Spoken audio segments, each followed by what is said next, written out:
we've just finished our ABC Town Hall, the President and the People. We are still in the room. The President has just left. We are going to get the reaction from the people that were in the room. I'm here with Lanae McNeil of Undefeated, and we're going to get some reaction.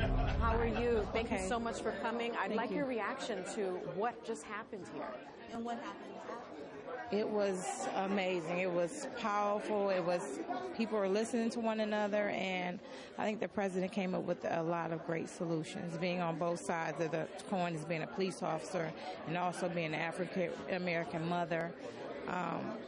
It was amazing. It was really, really amazing to see all these people in one room together. Now, if I remember, you did a viral video. Yes, ma'am. You're a police officer. You're out of Ohio. Yes, ma'am. And you were reprimanding some of your fellow officers about not putting on that uniform if they were not comfortable in African-American communities. What was your takeaway today? I just feel like, I guess in listening to the president, I just feel like when he kept saying accountability to the community, and I just feel like now it makes me feel like let's go back to our fellow police departments and make sure we hold each other accountable. If one of my counterparts see me doing something, I feel like you're close enough to be my sister and brother in blue, you should hold me accountable. I think if we start holding each other accountable and the community starts holding themselves accountable, if you know somebody's in the community is doing something they have no business doing, tell us. Hey, listen, this is a problem right here. We need you to handle it. If I see one of my fellow officers doing something that's out of line, I should be able to step up and say, hey, this is out of line. I think that's how we'll start to mend the gap between all of us. And I think that's what he was saying. And what are people in the African-American community saying to you since seeing the video? What were they saying to you here? I saw you in tears and embracing people. What kind of community?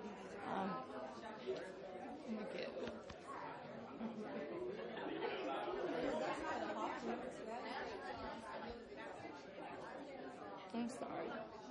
No. Just to hear a lot of them say that they hated the police and how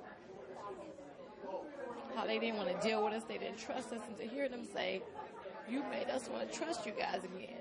You stood up, you said something.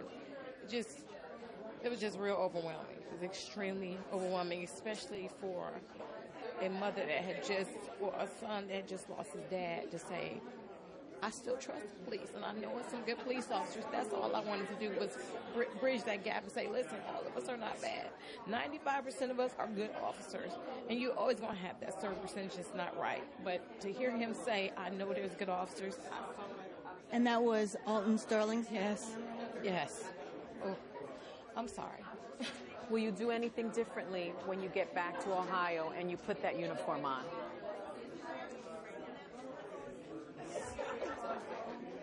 Yes, you know what? My compassion level has changed drastically, because I feel like for me to ask for change, I have to be that change. I have to lead by example, and that's what I'm going to do. I'm just going to lead by example. I feel like in my community, they know what kind of officer I am. I want to even be better. Thank you. You might need to make some more videos. Thank you. So you're another police officer. The president talked a lot about how we ask too much of police officers and that your job is so very difficult and that there is fear on both sides of the badge. Right. You're fearful and the community is fearful. Right. What was your takeaway? My takeaway from today, I'm very glad that we were able to come together today and even start the conversation. My fear today was that not enough was heard from us. None of us got to speak today, and I'm also the wife of a murdered police officer. I'm so sorry. And you know, we have a lot to say, and the general takeaway from a lot of this is there's just so much hate, and there doesn't need to be all this hate. And we go to work every day wanting to do good, not wanting to shoot people, not wanting to harass people of the opposite color. And I mean, in my community, it's Hispanic community. Mm-hmm. And where are you in office? I'm a deputy sheriff in Bernalillo County in Albuquerque, New Mexico. Mm-hmm. And you know, we really want to do good. And I'm asking the last gentleman that spoke about asking the president and asking the public in general, please give us some time to let the facts come out. There's so much judgment placed on a 5-second video of things that the general public is not educated about, and we want to help educate you in those things and help you understand why we do what we do as far as use of force, and expand on all of those things, and help you know why we react a certain way, and come into a simulation scenario with us and go into the situation where you're forced to shoot, don't shoot, or roll around with somebody who's threatening to kill you.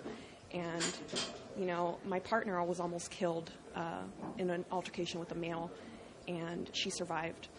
But just because she survived doesn't mean that it's any less valuable than someone who didn't survive. We're in a lot of danger, but we also want to do good. And I don't want to get into a fight with somebody if I don't have to. I don't want to have to pull the trigger on someone if I don't have to, because it's detrimental to us too. And I'm just asking that we get the benefit of the doubt to at least just try to understand what we do, and have a conversation about those topics. The president talked about data, though, and there is all this evidence, these numbers, this data going back for years and generations about the discrepancies in policing. And so do you think officers who want to come to work every day, has this robbed her of her childhood? Or, who are we at war with? Are we at war against, radical jihadists, radical Islam? Who are we at war against? We're at war against radical jihadists who use Islam to recruit and radicalize others in order to pursue their evil agenda. It's not so important what we call these people as to what we do about. Demographically are going to be lower socioeconomic status. It's just going to be where your crime comes from, and that's going to drive the use of force. It's going to drive a lot of things. It doesn't mean that we go to work every day to do harm. The president did mention something that I did like what he said, that you take all these problems in lower status communities where there is a lot of mental health issues, there's a lot of poverty and things, and then you throw it to us and say, here, go handle it. But then when we try to handle it, we're questioned for it, and it's a very fine line. It is the thin blue line that we walk between chaos and order, and it's a very tough job, and I just ask that people be a little bit more tolerant and understanding of just what we do. Be open-minded and maybe empathetic to it, be my request. What was your takeaway? Well, I got basically what I expected. I've been in law enforcement for 32 years. But one of the things that I got from the president's talk was that we have to hurry up and listen. There are a lot of sides of this. There are a lot of moving parts and a lot of components. And this is not a simple thing. It's a complicated set of issues. But the fact that we're listening, I think, is a definite step in the right direction. I was with the Miami Police Department for 32 years, and for the last month and a half, I've been the new Ferguson police chief. And, of course, Ferguson came up quite a bit in that conversation. But, even more important than this whole town hall gathering, I actually got to meet some people from Ferguson. Yes. And actually have a conversation with them. And I think that's all a part of the process of moving forward. The fact that we're listening to each other, the fact that we got to know each other and we didn't know each other, I think that bodes well for the future. Chief, do you think there's an appetite for the kind of structural change that spills out beyond this room, that goes to some of the lack of investment, some of the things that then you guys are asked to take care of that the president talked about? Is there a will for that? Is there a feeling that the rest of the country can get behind these kinds of things that make for structural changes? Well, I think the truth is that we all want the same things. I think we want better communities. We want safer schools. We want schools that invest in our children. I think that the difference is that when there's a limited part of the pie, we're sort of pitted against each other to get those things, and I think those things spill out into issues that become police issues. But I think the president was very dead on when he said that a lot of these things have to be taken care of long before they become police issues. Crime doesn't happen because people want to be criminals. Crime happens because there's poverty, and there often isn't a choice. And so these are things that need to be dealt with long before they become police issues. Mental health challenges, if we invest in that a lot more, police won't be tasked with dealing with the person who has not gotten the treatment that they've needed for a long, long time, and everyone in the neighborhood knew it, and the police were only called when it boiled over into a situation that put us in a situation where we couldn't win. Well, you have a lot of work cut out for you in Ferguson. Good luck with that. I want to bring you into the conversation as well. What was your takeaway? I mean, it was good that we're having a talk, continuing to have these talks to bring people together to hopefully bridge this gap. I appreciate how honest the president really was, and being the commander-in-chief, I know, he's not the president of white America, he's not the president of black America, he's the president of America. But he was very honest. I mean, he said some things that I'm sure made folks uncomfortable, but it needed to be addressed, like the police chief talked about. The reason we do have high crime is because in some neighborhoods we also have high poverty, right? We're not giving these communities the mental health they need. We're not giving these communities the economic support that they need. I think it was a really good conversation that needs to happen and continue to happen. But as a young person, I always want to know what's the action piece behind it, right? We have the conversation. We know the statistics. We didn't even hear from the president. What's next? What are we going to make change? I mean, for us young people, we're going to keep pounding the ground, continuing to organize, continuing to get involved politically. I'm even running for office myself because we understand that it has to change through policy, right? It has to change through legislation. And like the president said, he said something that's really important. It does start on a local level, which is frustrating because it would be great if we can get a universal law that would actually help people who have been disinvested, but it starts on a local level. It takes a little longer, but we wish we could see change. You're running for office. I'm here with a gel pen and a sign. Now, the president also talked a lot about hope, and he said that he was Mr. Hope. Are you hopeful after listening to what the president had to say? So I'm hopeful for many reasons. I'm hopeful also today because me and the president obviously heard each other in the end, in which we agreed that poverty is violence, right? And that it's more than just people making bad decisions. I'm also hopeful because of the young people in the streets protesting for justice, because there are many people, many young leaders in this movement. I and Rasheen are just two of those thousands. But what I would like us to understand is that this is more than just a thing about bad apples, good apples, right? We have to understand that there is a deep legacy of race and slavery that we have not overcome yet and that we have not dealt with yet, and that ties directly into policing and how black and brown communities feel they are aggressively being policed. And we have to look at that, right? And we have to get to the root of that problem. And there's some work to be done. Thank you so much. Pastor Pickney's wife and two beautiful daughters. You heard the president talk for over an hour and a half, about the issues that are going on in our communities, about race and policing. What was your takeaway? Your family has been tragically affected by gun violence. Clemente, he was a man of peace.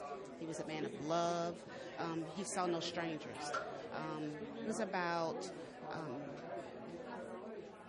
introducing you to God, wanting you to he wouldn't turn anyone away. And being that this is a Bible study, he invited someone in that didn't look like him. And his main concern was, you're here for the Lord. You're here to learn about the Lord. There's so much that's going on out there. A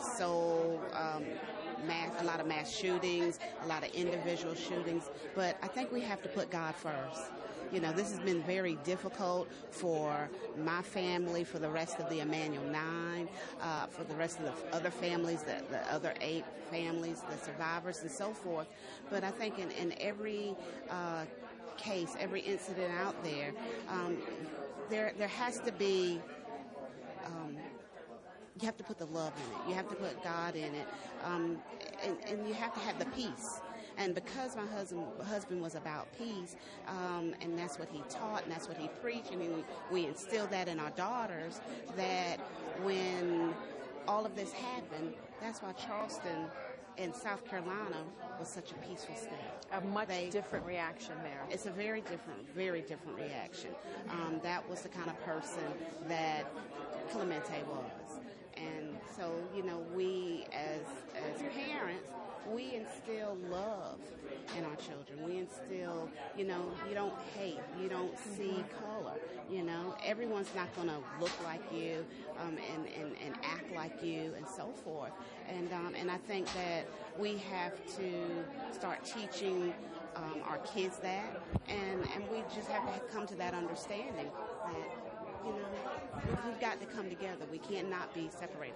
Do you think there's finally an appetite for that? We've been at nodal points in this country before where we've had these convulsions, and then afterwards people are talking and there's talk of reconciliation.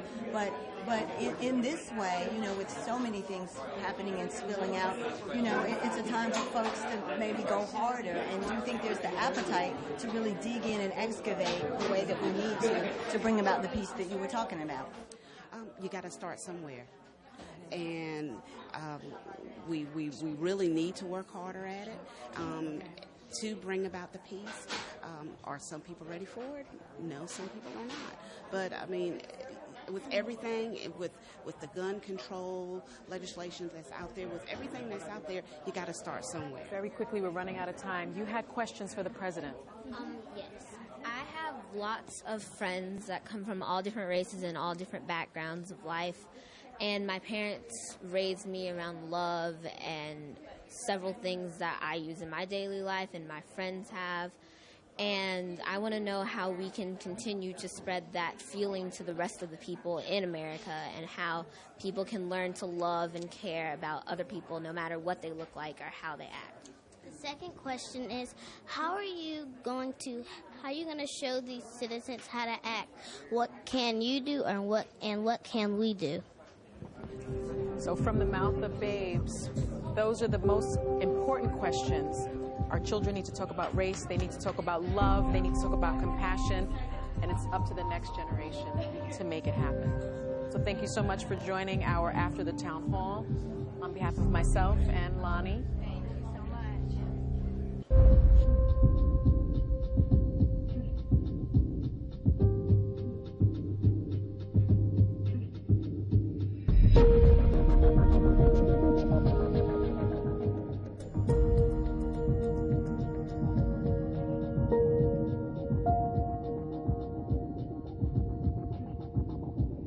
Thank you.